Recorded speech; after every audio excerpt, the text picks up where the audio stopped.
All right, so let's start with, who do you want to start with? I really want to talk to Leon. Okay, let's go with Leon. All right. Hello. Hello, Leon. You're on the air with V and Eric. How can we help you today? Hi, V.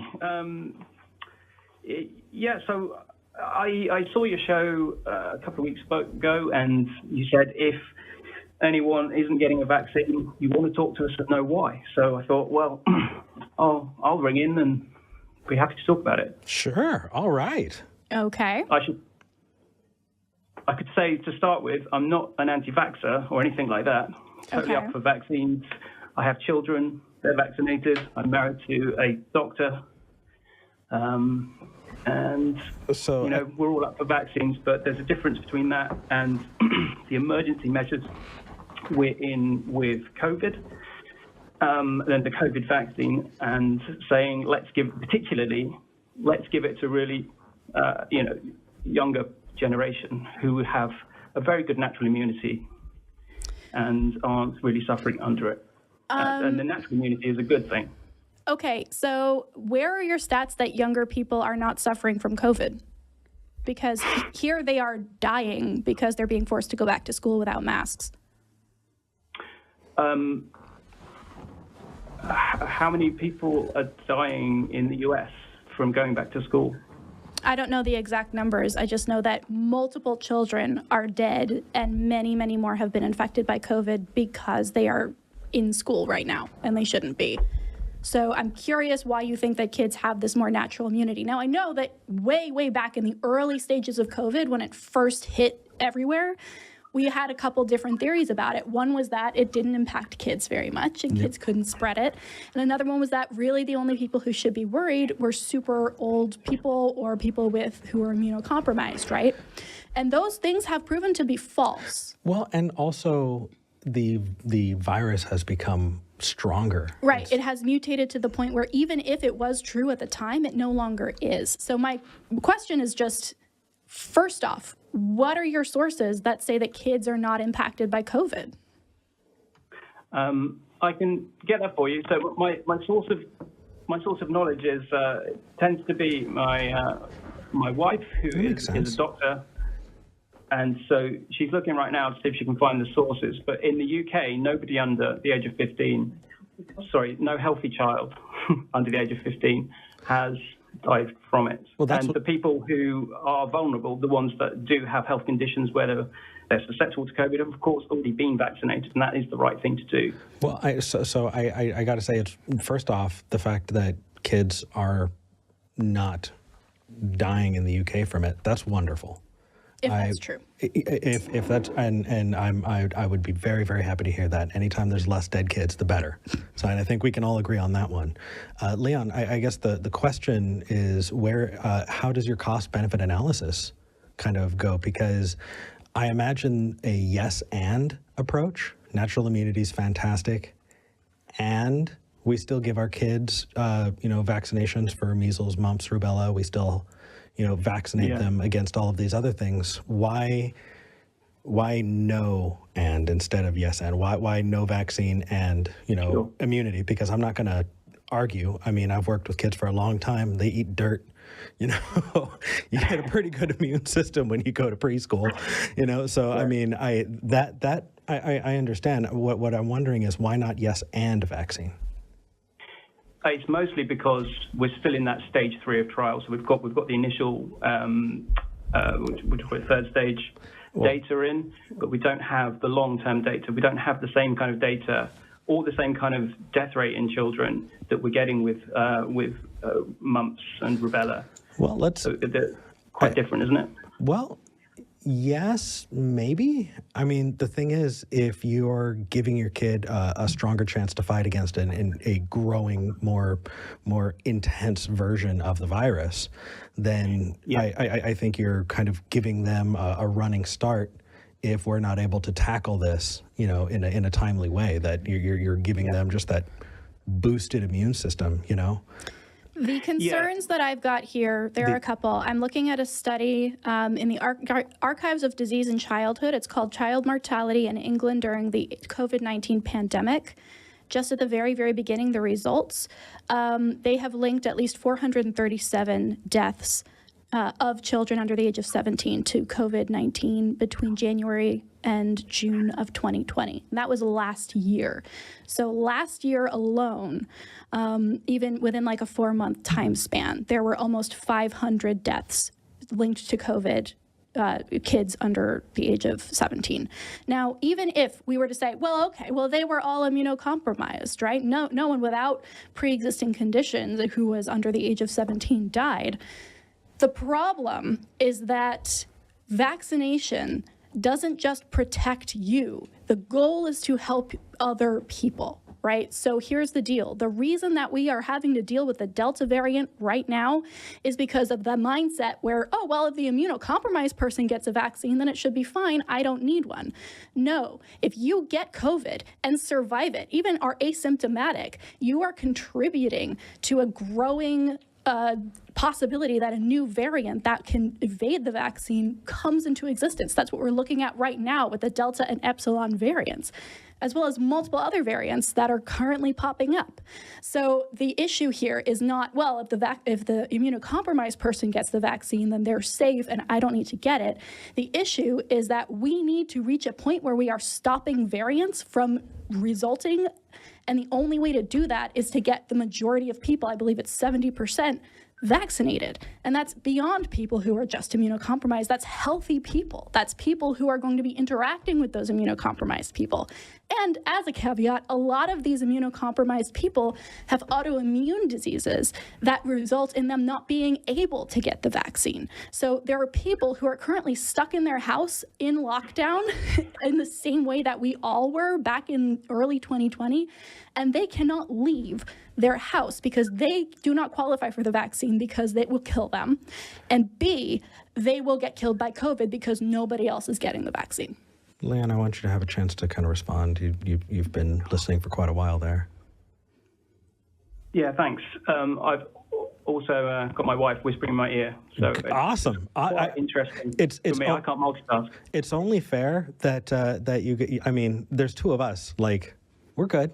Oh yeah, no, I'm happy to talk with your wife as well. She can get on the line if she would like. Yeah, I think she'd quite like to jump in. Yeah, so one thing I would like to say in response that I do know about is that, and we haven't touched on much, is that we don't know what the risk, the long term. There may be no long term risk, in which case I can completely see where you're coming from about trying to stop variants coming up and protecting the herd with this immunity.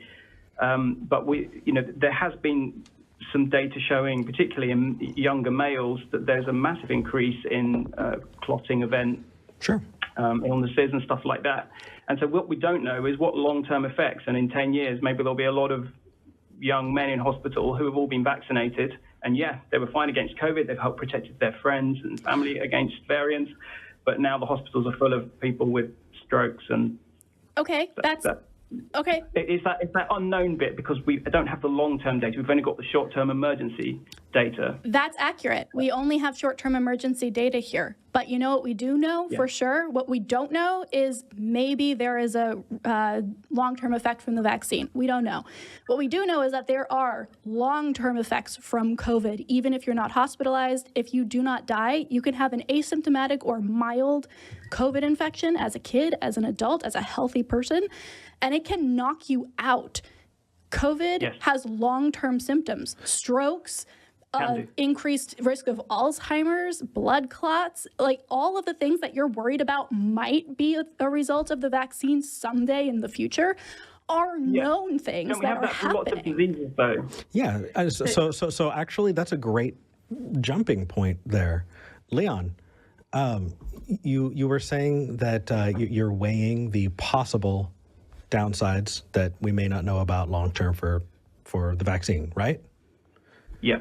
So the cost-benefit analysis would be taking the downsides to not taking the vaccine and weighing them out and finding out which one is basically the lesser of two evils if you're worried about it, right? Sure. Okay, so... Can I jump in here? Yes, absolutely. Hi, what's your name? Leon's wife. Hi, Leon's wife. That's a very nice coincidence that someone named Leon's wife got married to a Leon. That's I know, awesome. right? But I mean, can we call you Libby, or would you prefer to just be Leon's wife? We don't want to. Either is fine. Libby is fine. All right. We just. Yeah. So, yes, I hear what you're saying, and I don't know at all what the situation in the US is at the moment. I only know the situation in the UK. The world data in general is very much that obviously you've got over 1,000-fold increase in deaths in those over 70 compared to those sort of under 30. The risk of dying from COVID, if you're a child, is something like 0.0002%. What's the risk of dying if you're a child from a vaccine? The risk of dying as a child from, we don't know that for COVID because at the moment we haven't vaccinated. We do know that your VAERS data in America shows that 55.6% of all VAERS-related fatalities have been linked to the COVID vaccine. Hold on. If that is true, that means 55% of every child who's been vaccinated. That means over half of every kid. Children. This is your VAERS data for COVID vaccine. Got it. So that means that hundreds of thousands of people would be dead from the vaccine. Correct. So your data, so this is on the VAERS, this is on MedAlert. Right, hold on. I know if he wants to jump in as well. Sorry, Libby, you probably didn't see that, so you wouldn't. Hold on. So are you saying that the vaccine is killing people in the hundreds of thousands? Because if you believe that, that would be a huge motivator for you to not want to vaccinate your kids. But I don't think that data is true. I just don't want to straw man you. Do you think that the vaccine is killing people in the hundreds of thousands? No, so the data states that this is your VAERS data, so this is US data, states that 13,911 fatalities have occurred with the target vaccine of COVID. So the VAERS data of total... Got it. Here's the deal. Hold on. Wait. We need to pause right now and clarify something before we jump back in. Okay. The VAERS, when you report an adverse vaccine reaction or event to VAERS, it is not regulated. Anybody can log on and do it. I'm seeing in the chat right now, someone reported the vaccine turned him into the Incredible Hulk. This is the result of a spam of people who are anti-vaxxers trying to discredit the data. This is not regulated by any medical community. Anybody, I could log in right now and report. In which case, I'll talk about the UK data. Okay. The UK data, we have the yellow card So system. Can we agree, though, that that is not a reliable source of data anymore? Well, if that is the case, that it's completely unregulated, then I understand that, yes. Okay, perfect. In the UK, it is a regulated system. So we have the Medicine and Health Regulation Authority with the yellow card system, and that has to be reported by medical professionals. And per 1,000 doses of vaccine, this is dependent on whether on the vaccine. So it is reported according to the vaccine brand. So depending on the brand, it is between 3 and 7 adverse events per 1,000 vaccine doses. Perfect. Which actually, in comparison to all the other vaccines that we give, particularly to children, is incredibly high. So, Libby? Incredibly high. We normally don't accept anything more than about 1 adverse reaction per 50,000. Libby? So that's quite significant. Okay, sure. And let's say just so that we can have the argument, we use that data, right? Yeah. As a doctor, what qualifies as an adverse reaction? So anything qualifies as an adverse reaction. So rashes and your sore arm wouldn't. So where you've been jabbed, that's not going to qualify. But a rash would, an allergic reaction of any other type. How about just the general like when you get your flu shot? Every year when I get my flu shot, I am under the weather for a few days. That would not qualify. No, that would not qualify as an adverse reaction. That would qualify as a general vaccine reaction. That's completely expected and normal. So an adverse reaction is an unexpected reaction that you would hope would not happen. Okay. But it may be very mild, might be a rash, or it might be all the way through to an anaphylactic shock. Or we do know that we've seen quite a number of PEs, that's pulmonary emboli. We've seen a few people with potential stroke secondary to vaccination. We've seen some Guillain-Barré, which is a neurological condition which you can get post-virally, but again, which is thought to have been secondary to vaccination. When you take at high risk of dying from COVID, then the level Nobody of risk is saying no, Libby, no. Nobody is making the argument. This is a straw man, okay? When people bring this up, this is a straw man. You might not be intending it. That's fine. You might have had this conversation on your end. Nobody is saying that because only 1% or 2% of people die from COVID, that's the reason to get the vaccine. 2/3, approximately, of people who have had COVID, mild, moderate COVID, and weren't hospitalized, have neurological problems afterwards. Depression, anxiety, Where do you get that data PTSD. From? That's not data that we have in the UK. I can link it in the description to this video. Be sure to check back. This is a fact, okay? People get massively worse symptoms long-term from COVID in much greater amounts. So if you're worried,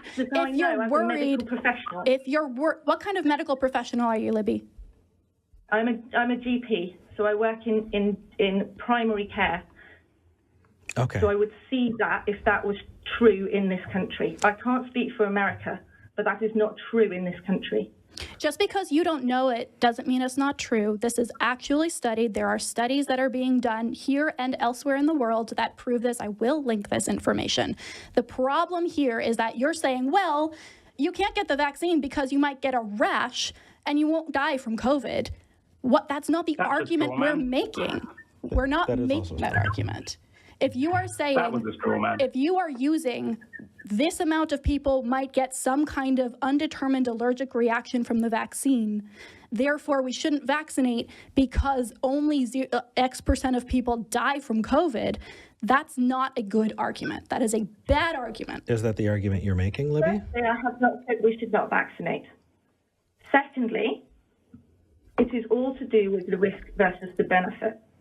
And that risk versus benefit has to actually benefit the individual who is being vaccinated, not simply the whole herd immunity. Whilst herd immunity is an important factor, you can get herd immunity from natural infection as well as from vaccination. It's really important that we all understand that herd immunity has to be secondary in vaccination. You must, from Nuremberg and from various different medical ethics, you have to benefit the individual by vaccinating, and you cannot at the moment prove benefit to children. In fact, the JVCI, which is the Joint Committee for Vaccination and Immunisation in the UK, has come out and stated clearly that there is not enough benefit versus harm to vaccinate children aged 12 to 15.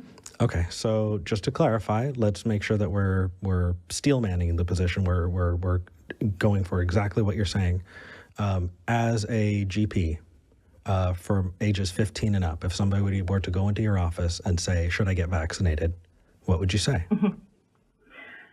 As a GP within the NHS, I would have to tell them that the government guidelines are to vaccinate as many people as possible. I would also, depending on the person and depending very much on their underlying health, potentially tell them that in their situation, I may not, and certainly in terms of anyone under the age of 16, I would highly recommend that they do not. Now, at the moment, we're not in that situation in this country because Libby, the JVCI have stated against it, but it's being looked at again. Libby, I got you. So here's where I'm at right now, and it's why I want to take just a little bit of extra time on this. Can we take that time after we hang up, please? No, I need her to respond. Libby, this is a platform with thousands of viewers, right? And if you're making a niche argument about something that is very specific, and we're not clearly saying that it's a niche argument about something very specific, then we could be loading ammo towards something that you and I both don't want to happen, right? Like general anti-vax arguments for people who are healthy, right? And so as you're making this case, what I'm trying to do is put it in the context overall so that people can look at this and go, here is the context, and not use that as ammunition for really, really bad decisions. Do you see why I'm trying to ask these questions so that I can frame it? Because as you're making this niche argument or an argument very, very, focused, we can disagree on that. But if we're not clarifying that it's focused, we could be doing inadvertent damage to people who are looking for reasoning to not get vaccinated when they belong to the demographic that should. So would you agree with me on that? Huge demographics who absolutely should get vaccinated. How about most people? Do you think most people should get vaccinated? Do you think it's over 50% of people shouldn't get vaccinated? I don't actually know the age demographic of the US, so I can't say most. I would say definitely if you're over the age of 50, there's no reason that I can really see to not get vaccinated. If you're between 30 and 50, then maybe if you're really, really healthy, you might want to consider your options in either direction. Anybody who has any health. This is misinformation. This is going to get us taken off of YouTube. And whatever you want to say, we can say generally, I don't want to give her a platform any longer. Okay. Thank you. It's our show. You have the right. So if you're watching still, Libby, what I would like for you to do is check out Holy Kool-Aid. I worked with him on a video a few weeks ago that specifically goes over that argument. The fact is, when we're talking about percentages of people, right? If you're talking about the percentage of children vaccinated and those adverse effects, you are, there's a mathematical mistake that we make. 5% of 1% is really, really tiny, right?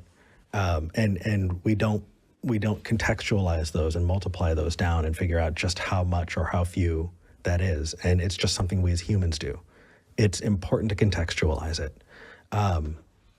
I would argue, and I think that the safe thing to do is to take a pro-vaccine standpoint unless there are mitigating factors that would specifically disqualify you, like having an autoimmune disease. But if you don't have those specific factors, I think that the general advice of get vaccinated, damn it, is the advice we should be taking. And I think that the data backing that up shows that the risks drastically outweigh the possible risks of taking it. It's just, I mean, that same kind of argument has been made when it comes to things like the MMR vaccine, right? But we don't remember just how bad it was when measles outbreaks would go through. I think that's just a downside to humanity. We don't have that collective memory that we hold on to it, and people think, oh well, measles couldn't have been that bad, when in reality, it's terrifying. It's terrifying, and so I just don't see where that lines out. It's all you. Cool. So here's the problem with Libby and with people who call in about this, especially if they're claiming to be a doctor. Here's the deal. We are not physicians, and we need to make sure that the information that we are platforming on this channel is accurate as much as we can. Now, we, as non-physicians, as people who do not have any ability to fact check in real time these individual claims, already pointed out multiple statistical and source errors in her reasoning. She came at us hard with, here's the numbers from this website. It's an uncredited website that that is not verified. Okay, she dropped that, she grabbed something else. I don't know about that one. Maybe it's accurate, maybe there's something else going on there. As someone who doesn't have the knowledge to refute that, when we reach that point, I'm gonna wanna hang up and have the rest of the conversation without platforming absolute shit. All right, Let's go to... Shane the Skeptic also said in the live chat, the people who can't get vaccinated are another reason why the people who can should. Shane, when we took your call last week, I didn't realize, hey, Shane, dude, long time no see. I had no idea it was you. And I was like, oh my, what? Okay, so hi, sorry for not, it's just been a long time. Anyway.